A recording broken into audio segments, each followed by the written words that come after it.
Are you going to do an intro or something? Or? Sure, I'll do an intro.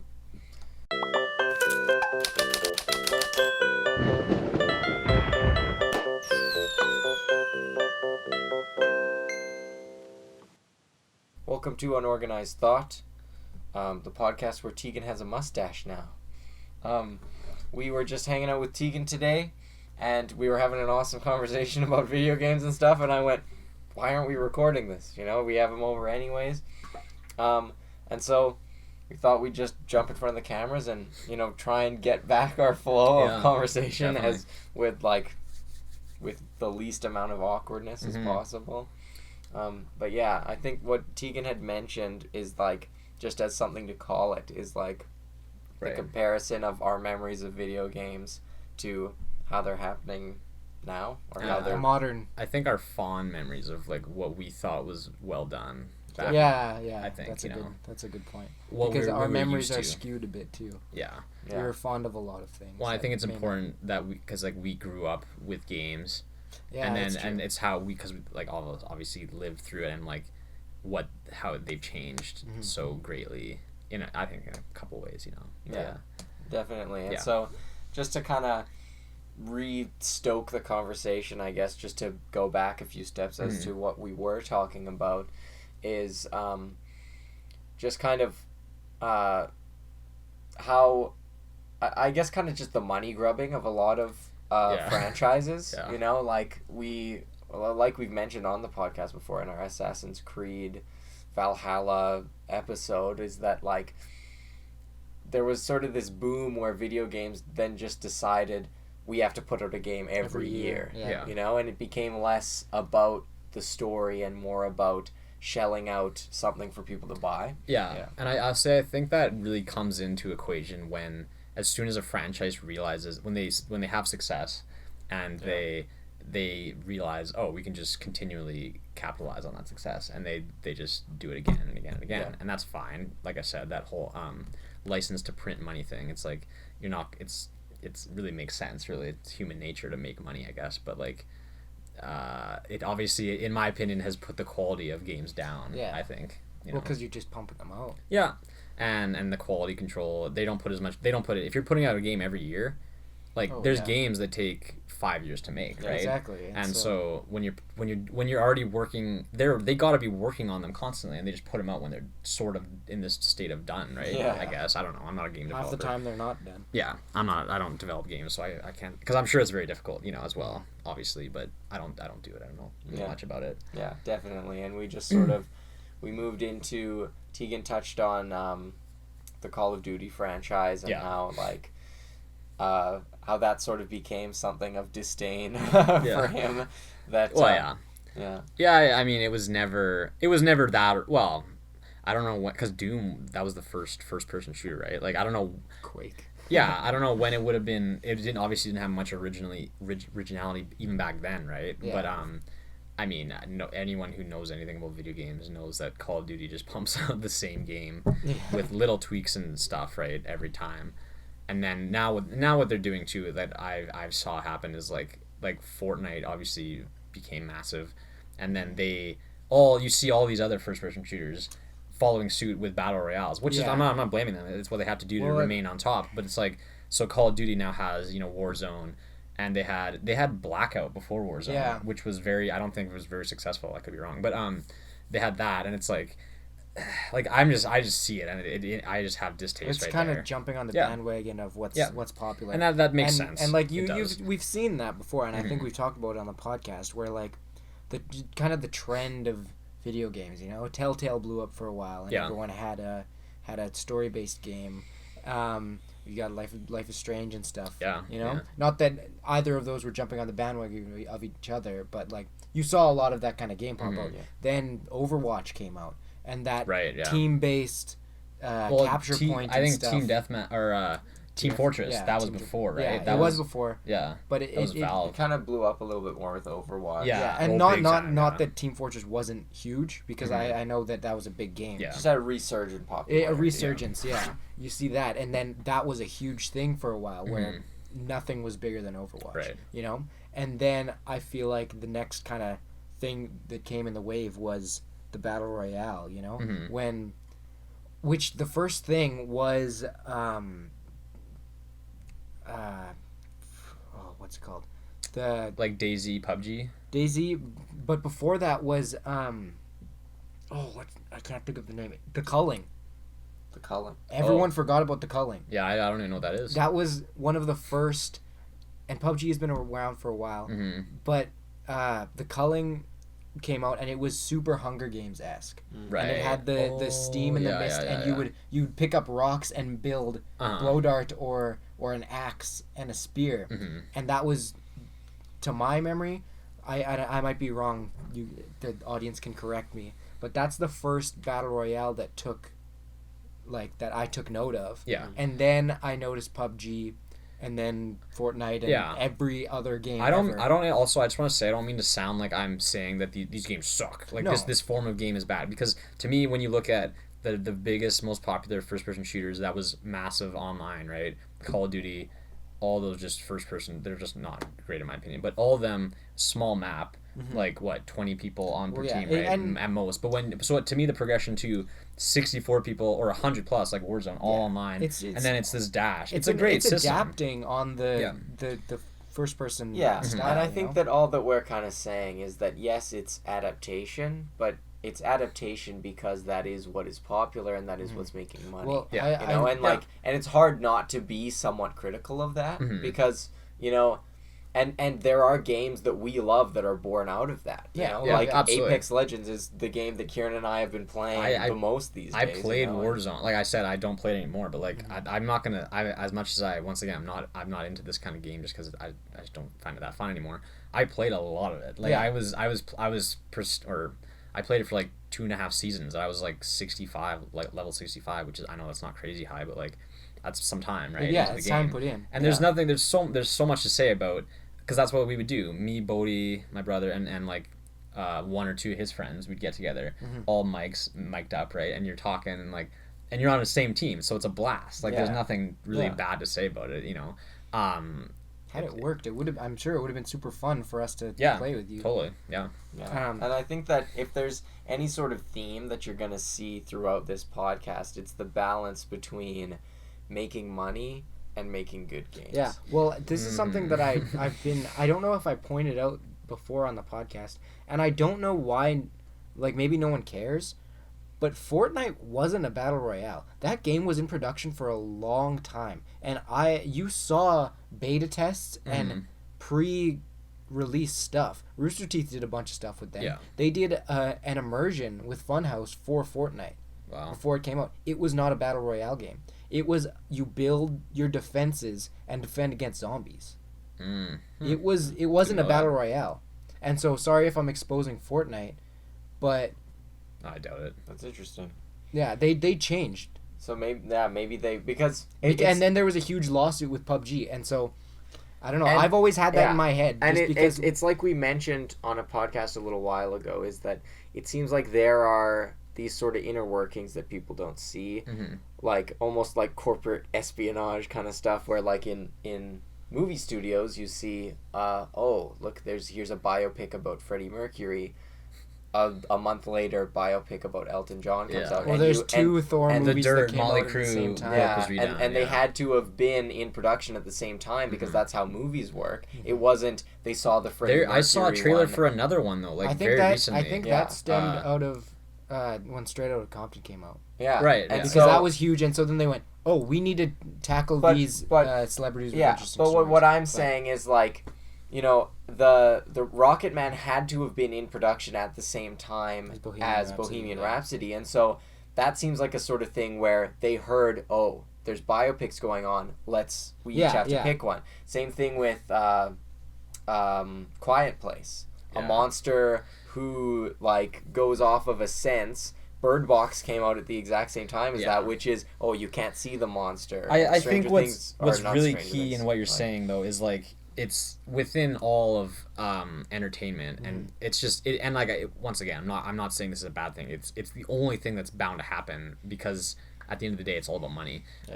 Is what is popular. Exactly. Everybody follows suit. Yeah, and there are those like simultaneous thought things that does happen, but when you're looking at Hollywood or AAA game studios, it's like it's a lot less likely that they had the same idea and released this game at the same time than they heard, oh, these guys are doing this battle royale style game, let's do that too. And it seems like it's the sort of thing where all at once the business people pick up on, look at this, look at how trendy the culling was, or look at how trendy this other thing was. That's what, and then someone gets a whisper of that, and everyone all of a sudden Fortnite goes, oh, we got to switch to a battle royale because that will get us money. Because that's what Call of Duty Blackout was. You mentioned that. Yeah. They built that in the game. They used what they had in game to build that and say, now we have a battle royale mode too. Yeah. You know, so it's and so like, it's just sort of, I guess, before we move on from this point, it's just sort of, you know, finding a balance between, like, what shelling out a game just because it's what's popular and originality. And because that's what I was gonna say though. When I think of my favorite games and games that I like really shock me, it's like it's always games that are like I don't know, they original and like just like and like I'm gonna sound like I am a contrarian, I guess, in a lot of senses, but like when I instantly see that it's just like everyone's just bonkers about it, I'm like, okay, what's up here? You know, like what's going on? And I think with when you see things like, you know, Fortnite and like all the battle royales, to me, I'm just like, like, I don't know, it just gets really old fast, in my opinion, you know, and it's been forever now, right? But that's what we were saying upstairs as well about all first-person shooters. There's a big reason I don't really play them is because of like there's not much difference between game to game. Yeah, there might be different graphics. There's different weapon systems. There's like Titanfall brought the wall jumping, and then Call of Duty did that. And it's like, sure, but it's really not at all different. And then like, and what I was saying too is my biggest number one like hatred, I guess, about it is like the whole attitude of the massively pushed factor of like addiction, not addiction, but like the gameplay is meant to be highly addictive. Yeah. And that's fine. That's smart. It's a smart design, right? But you kill someone, plus 10 points. XP meter like, on the bottom, so you know when you're gonna level up and you unlock this crap. First person shooters often have a very toxic. Well, yeah. I'm sure anyone that's ever played an FPS knows that. Yeah. But like, it's. Yeah, and like I think we could say honestly, I see the same thing happening, not because like once again, first person shooters is like that's really where gaming really set in and started for me at like 10, right? So I'm not gonna I love playing them, but what I would say too is what I've recognized is even in an aspect is open world games like like GTA 5 for example. There's undeniably many games that just took the exact same like Sleeping Dogs. I don't know if you guys ever played that. What else? Watch Dogs. What's that other one? Crackdown? Is that what it's called? There's like 3 of those games. Yeah. Those same thing, you know. And I know it's hard to monopolize on these ideas because the idea of open world, that's very broad. Oh, so open, you know. but you still can't deny that a lot of games just try to capitalize on the exact same thing. You can tell when a game is in the style. Yeah. If Watch Dogs is basically a GTA, this is what Ubisoft. This is Ubisoft's GTA. You know? Well, whereas like third person open world is a huge. That goes from Mario 64 to Grand Theft Auto. You know, like it's not like it's. Oh my God! Grand Theft Auto copied Mario. You know, it's like it's not.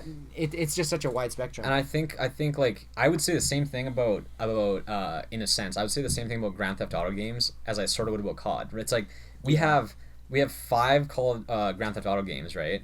GTA's 1 through 5, and like the first 2 were not open world. 3 was like small world, but like finally kind of like that. And then we have Red Dead 1 and 2. And so it's like, but they're kind of just putting out the same thing, right? And I would much rather play GTA 4 than Call of Duty Ghosts or Advanced Warfare. Oh my God, like wake me up, please. Yeah. I would much rather play these games. Even 5, I played all through 5, the story. I didn't love it, but like the gameplay is amazing. Like I remember like the first time you play that, it's great. And once again, obviously you guys know that I'll like vouch for Red Dead till the end of time because I just love. Well, yeah, it's Westerns. interesting gameplay, you know, like to be a cowboy or to run around stealing cars. Like it's just fun stuff to do. But what I was gonna say is the aspect of the open world, the freedom of there's no linear way to do it, right? Yeah. And in that you get like that is, of course, that's gonna be everyone's gonna love that because that's what real life is, right? Yeah. Every day when you wake up. And then something I was gonna say, kind of going back a little bit of like our money versus originality is like I think for us and lots of people because it works is like you look at these kind of one-off games or like you look at where I don't know, to me good gaming seems to be trending is going to indie. Absolutely. Yeah. Like you look at Cuphead, you look at like you said Binding of Isaac. I'm pretty sure that's indie, right? Big time. And so the guy who made the Binding of Isaac, the game he made before that, what's Edmund McMillan, his name is. He made a game called Super Meat Boy. Yeah, Super and Meat so Boy. Super Meat Boy is before Cuphead, but in my opinion, they're very similar. Like they're both very difficult. They're that similar platform style. Like platform in a classic style. Yeah. I'm not saying Cuphead's bad at all. I love Cuphead, but like, and you can't own the platforming side scroll. I'm not saying that. I'm just saying these games are a lot alike, but I love them both. You know, like what was I gonna say? Like, but so that's what I was gonna say is he the guy who makes these games he makes games properly in my opinion because it's like instead of money, it's all about money, and you're paying so much for these games. These games, I think Binding of Isaac is $20 I think on PlayStation, and then you can get Afterbirth, which is the DLC, for like $8-9 I think, and so that's way better right there. Well, but so what these games are based off of is not addiction in the sense of killing and getting upgrades and constantly and like plus 10 and unlock in 5 levels you unlock this uniform and which doesn't mean anything at all really in the game, right? What they're based on instead is you die hundreds of times and it's like and you fall in love with solid gameplay and it's about completion and other ones you look at is like this was a separate point I was going to make. You look at now Nintendo did Hollow Knight. Right. That to me seems very much in the vein of those kinds of games. 100%. I don't know, is Shovel Knight indie? I don't know. I don't know if it is. Yeah. But again, that one is very if it is, it's indie. Vibes, if it's not, it's very similar. And the reason that it feels like that is because these are games that are built off of someone's ambition to make a good game, to tell a good story, and such good mechanics too. And to make a game that people want to complete, that want to play. And so that's sort of the difference. And sometimes you can see it within the AAA titles. It's much less common because with indie, it's so clearly these people who are working so hard to just make a good game. Yeah. And they have a lot higher stakes than Epic Games does, where it's a team of thousands of people, where it's usually like designer and programmer or like a couple more people. And you can always, because I always feel for the story department of game developers because you just know that they want to tell a good story, that the writers of like Assassin's Creed Unity are like just so upset that that's what happened, you know, because because no storyteller wants to do poorly. Exactly. I think like that's sort of what you just sort of. But then again, you get flashed enough money, you'll do anything. It's true, but you just sort of think.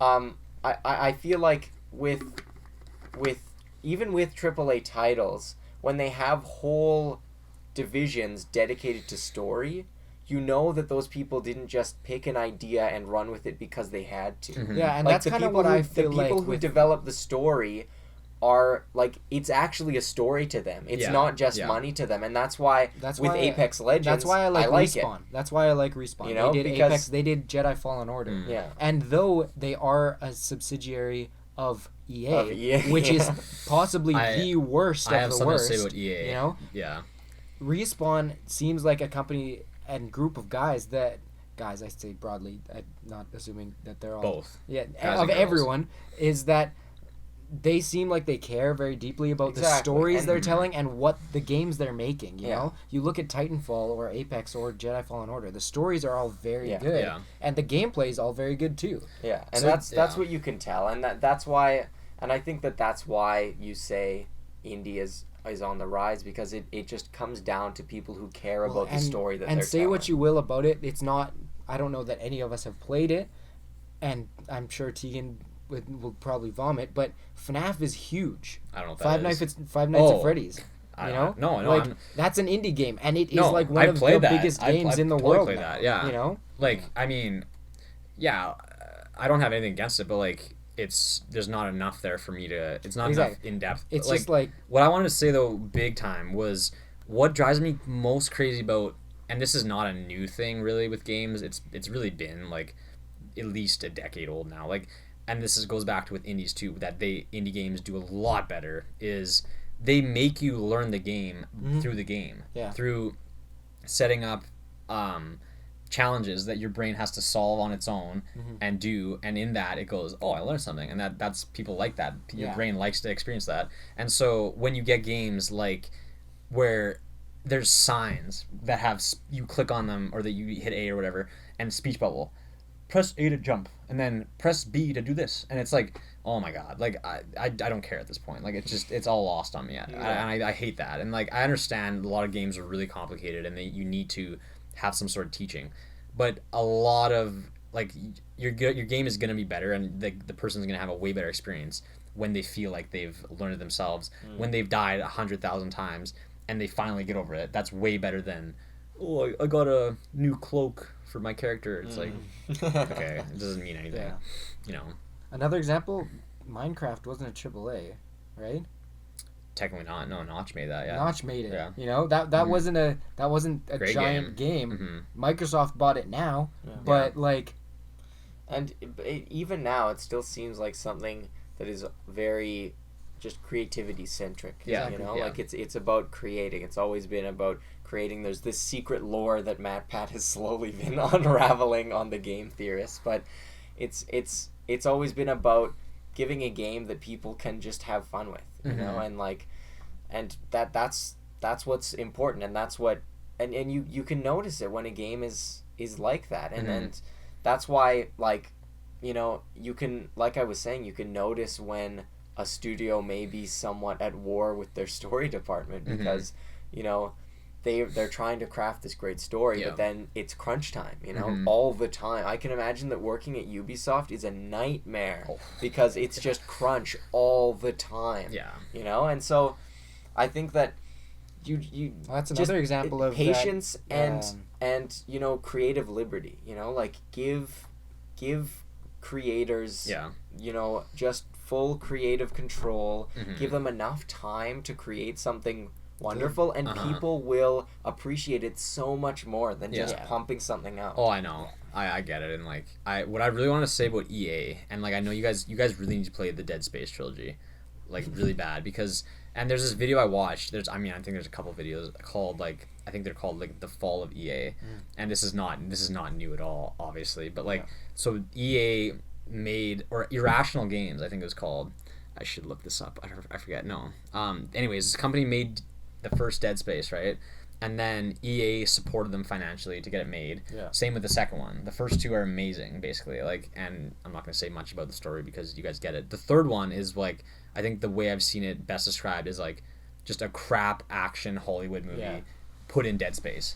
And it's so sad to me because after that, it all the fans hated it. Therefore, it did bad. It sold poorly. And then EA just goes into the garbage, and it's so. And there's that's what I was gonna say. There's a whole footage of, or a series of videos about all smaller game companies that EA has killed because they're a big company. They go, oh, your game is good. Come in, give them financial support. Oh, and then they cut all story. They cut all good gameplay. They do all this butchering, right, to pump out games and make money and fill it with microtransactions, and then when all the fans go, what the hell is this? This is not what we wanted. This is garbage. Yeah. They go, oh, okay, and you're done, you know. And it's just so sad. And wasn't Mass Effect EA as well? Yeah, big time. I played the first two, played a bit of 3, and I was like, and then I'm not going to spoil anything because you guys should play that as well. That's another big series you guys should play. It's like the ending of the third one is just lovely. You know, as anyone who's played it knows. Yeah, I don't know. EA. Medal of Honor. I don't know if anybody or you guys played the old Medal of Honor games. I think we played. We have one on like the GameCube. probably Frontline. Yeah, I think GameCube and maybe one on the Wii that I played. But... See, and that's the thing. Like, you have, like, what was Empire or European Assault on PS2 was amazing. Frontline was good. Rising Sun way back was really good. And then you get, like, Heroes 2, 3, and then, like, then they just put out Medal of Honor. It's like when movies remake their series. You're like, okay, what is this? So you're going into it with, like, some caution, and then the game just sucks. It's just obviously a rip-off of everything else that was popular, and then EA leaves. And they slide away and what they moved to was after making amazing PS2 games, Star Wars Battlefront and Battlefront 2, whatever, a decade and a half goes by, and they're pumping out Battlefront 2, just crap, utter crap, and just filled with put your credit card in here, so you'll just buy thing after thing after thing. The first revamp of Battlefront that EA took over. Yeah, that is notoriously one of the worst loot box games. Yeah, and Battlefront 2 especially was just so full and so broken off launch. It was ridiculous. And I gotta be honest, I'm pretty sure you had to buy Vader at first. It was crazy. The most huge, like the thing to me that was biggest red flag off the hop. And I'm not a huge online game player anyways, but when I get a Star Wars game that looks, by the way, amazing. Like, those games look and sound like amazing. It's like you're in the movies, right? Yeah. When I get a Star Wars game that does not have a story, thanks. That was one of the biggest issues I had with one. Battlefront 2 does have a story, and it was okay. It was a first person. At this point, I'm already lost, though. I know how bad it is. And I'm done. Like, and I know EA is just what it is. And they did a lot to try and fix Battlefront 2, and people in the community have said that it's gotten a lot better. However, I did see that one of the most recent patches completely broke the game again, and it just doesn't work anymore. Yeah. So sounds fun. This is a off topic, but I was really disappointed with just some of the character choices, or just some of the character personalization choices that they went with. You can be an ARC trooper, which is a clone trooper from like the Revenge of the Sith era. Right. And it's called ARC Trooper. Yeah. When there are several personalized ARC Troopers throughout the Clone Wars that are really interesting, and there's Clone Captain, and instead of doing Captain Rex and Echo or Fives, even if they were unlockable, I would have appreciated that inclusion. Yeah. But instead, it's this ARC Trooper that looks exactly like Fives, and it just says ARC Trooper, and it's a special character even. Yeah. So why not make it personalized? Yeah. And also, I don't know why they didn't put Ahsoka Tano in that game, because they finally went back and were appreciating the prequels. You could be clone troopers, you could fight droids, you could be droids. They included young Anakin and Obi-Wan, but just commit to it, you know? I mean, at the end of the day, I think what all these games are is just hollow shells of video games that use such a popular series to capitalize on making money. And that's why I'm skeptical about Squadrons.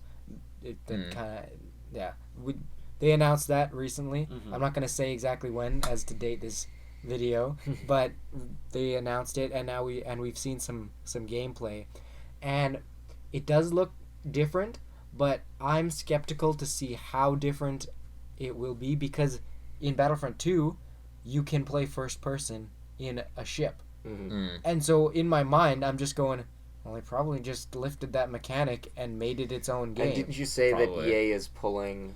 EA is losing the license soon right. in the next couple years, so I'm willing to bet they're just going to pump out as many Star Wars games as they And they're all going to be crap now. Yeah. They're all going to be garbage because and Squadrons is going to be $40, which is like half, if not less than half of what most games cost. They're probably nowadays. doing that because they know they've already ripped off $200 from every person who's played these games. Well, exactly. They're like, okay... And that kind of leads me to think that it's probably going to be riddled with loot boxes. And that makes me think that it is... No, I saw in the thing it says you can unlock everything by playing the game. I remember... And so I'm like, hey, that's a good thing. That's a lie, though. To me, them saying it's going to be $40, that almost tells me exactly that it is just the mechanics from Battlefront. Yeah. Because why... We're not going to make you pay $40 for a half-finished game, if it's just a thing that I can play in Battlefront, why am I gonna play this game at all, Yeah, I don't know.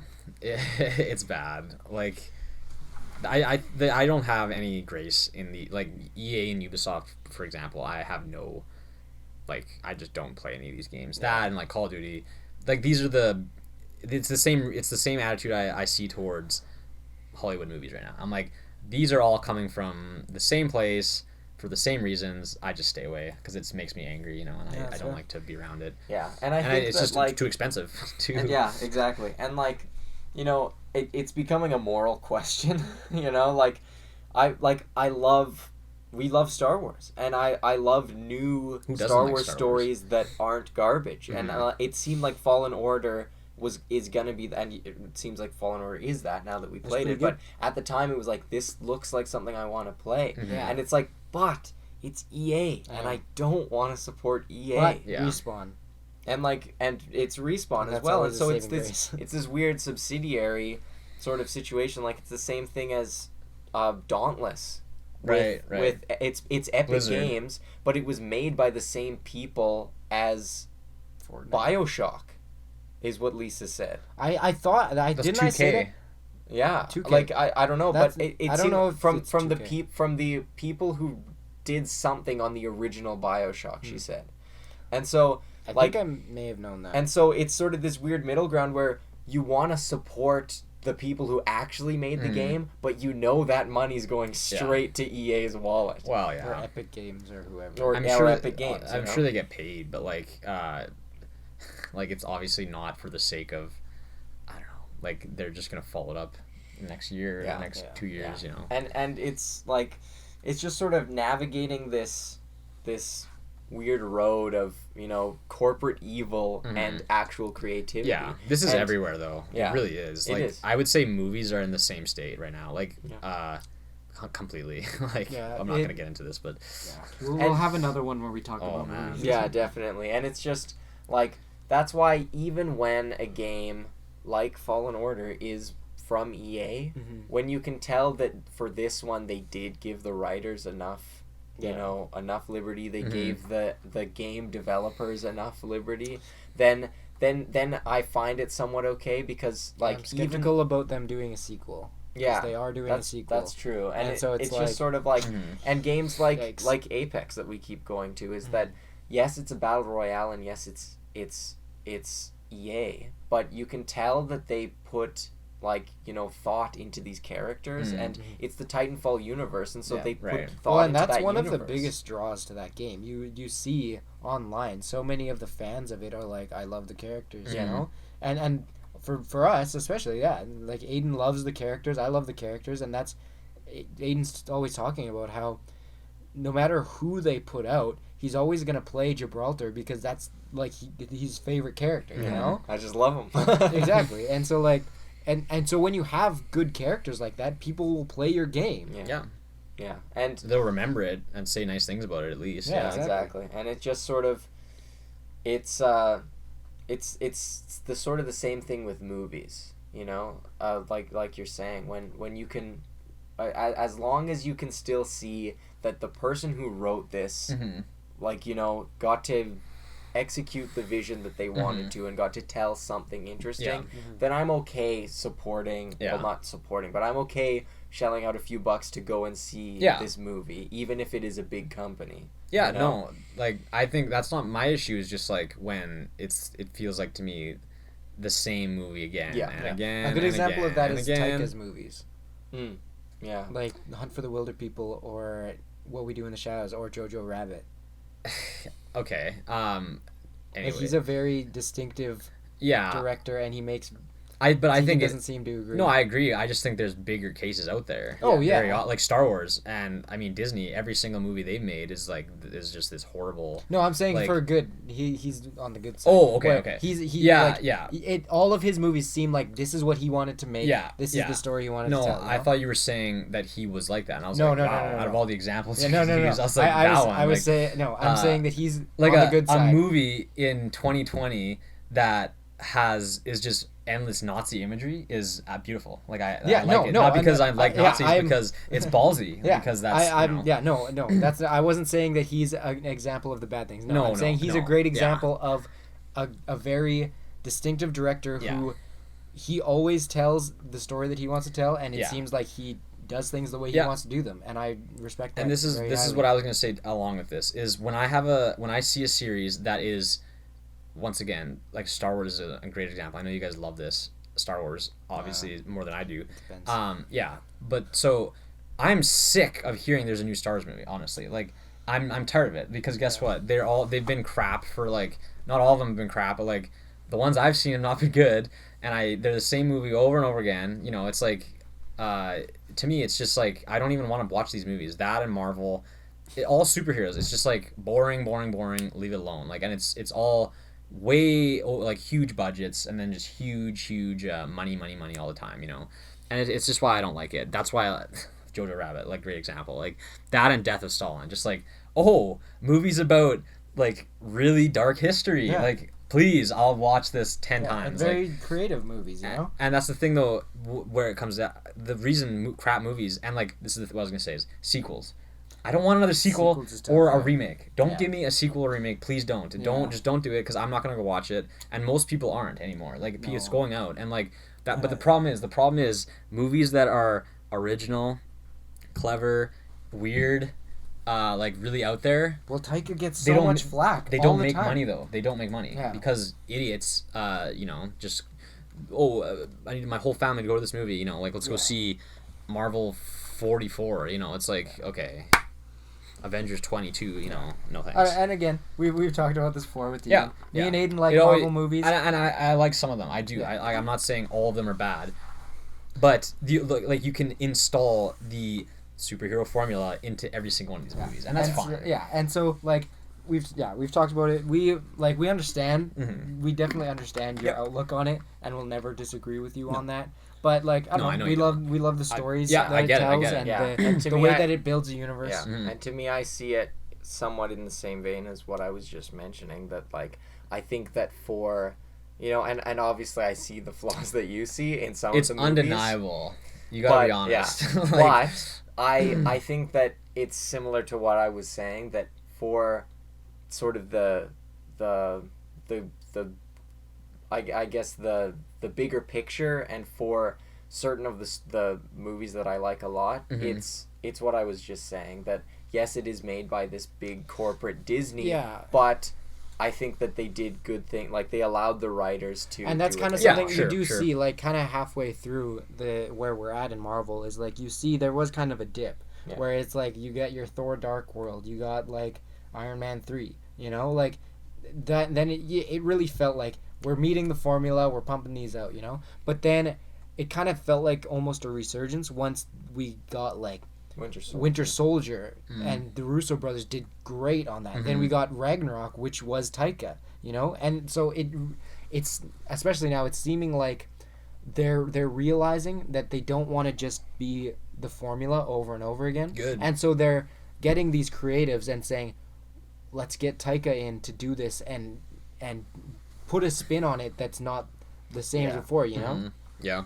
Yeah. And I really appreciate that, you know? Because then it makes me happy that they're seeing that can't just do the same thing. You're getting the indie feel that we were talking about by using creative people while still being in your universe that we like. Yeah, I'll just say this too though, like I read superhero comics a lot more. I don't know what it is. I know it's the same thing I said. It's the formula. It's the same thing in comic books, but there's just something. It's probably because they're a lot less pushy with it, I guess, and a lot less popular, I guess. But like I like that more.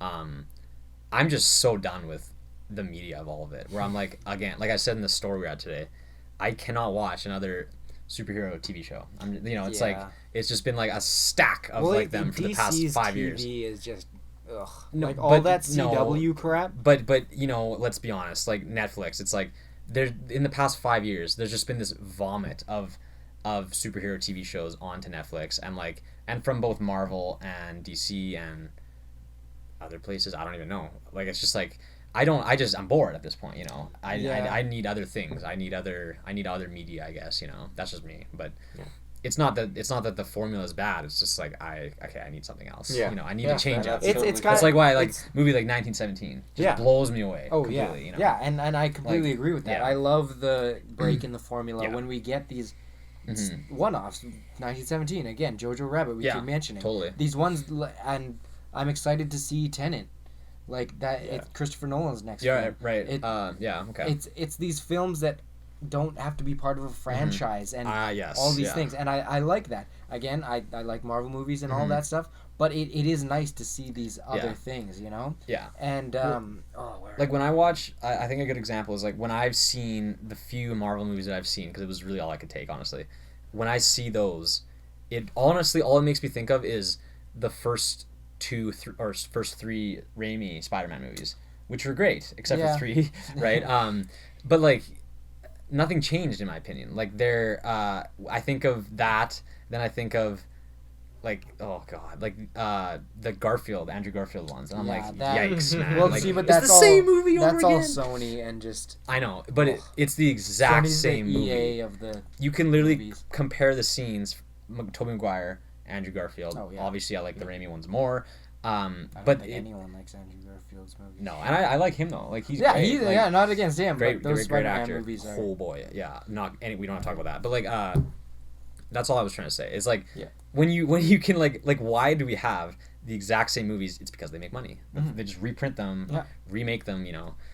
I don't know how we got to movies. Yeah. But anyways, I mean, it's good that we have that opinion because Kieran and I are so biased sometimes, and so you have the same opinions I do, really, at the heart of it though, because you love the movies, but you know how many of them are just utter garbage. You do know that, like, I can tell you guys do. So I don't, I get it. Yeah. Like we're going on a bit, but like we don't like them for the fanfare, like you're saying is why you don't like the things, the whole media aspect of it. We like it because it's these stories that we've been following for 10 years. Well, you guys love the characters, and we love the characters, fine, exactly. Yeah. And I like that's the our characters, relationship honestly. with it. I love Downey Jr.'s Iron Man, of course, exactly. and like even trying to think of the other ones. I don't know, like. I like the Black Panther guy. He was great. Who's the guy who plays War Machine? Anthony Don Cheadle. I mean, he's amazing. Or Anthony Mackie's Falcon. Yeah, that's who I'm thinking of. He's great too. I even didn't honestly mind Chris Evans' Captain America. Like the first movie, I enjoyed that movie a lot. Yeah. So I do find the gems. There's just a lot tacked onto these movies too. You know? And I can see that. Yeah. I can definitely see that. But yeah, just to slide back into video games before we end it off. Yeah. I think that.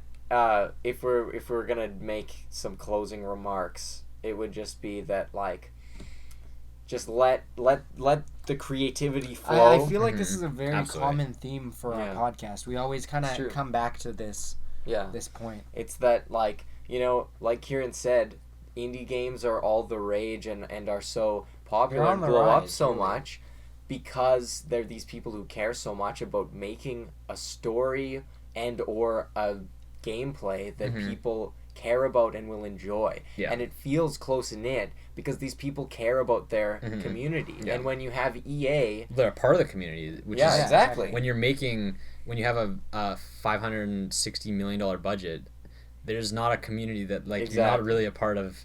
You're gonna be a part of a set, right, or a company, but like it's just money at that point, I think. Exactly, you know, and like you're not gonna have the creator reaching out and being like, here, that you guys made this for me, thank you so much, like you guys are the reason, and like they might say that, but it's so much more corporatized because like it's so much more close knit, and you don't always and the games where you see that community, the AAA games where you see that community are ones that you can tell the writers and the developers cared about, right? Like those are the ones that get these really interesting like fans that like going to it, like Apex Legends. We keep going back to it, like we might like please sponsor us, I guess.